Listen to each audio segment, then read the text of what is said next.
જય શ્રી કૃષ્ણ, જય માતાજી। તો આપણે આવી ગયા કૃષ્ણગઢની શાળામાં। તો આ આખું શાળાનું મેદાન છે, આખી સ્વચ્છ છે આખું મેદાન। આ બાળકો રમે ઈ મેદાન, ઝૂલો, આ લચ્છરપટ્ટી અને આખી પ્રાથમિક શાળા ખૂબ જ સુંદર છે।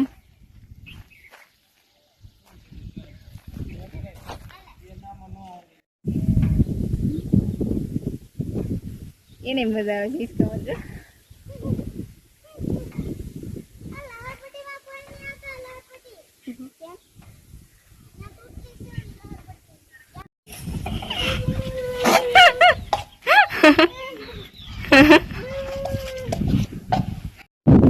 जल है तो कल है, वाह साची बात छे। जल छे तो जीवन छे। आखी प्राथमिक शाळा खूब ज सरस छे, साव चोखी, खूब ज सरस शाळा छे।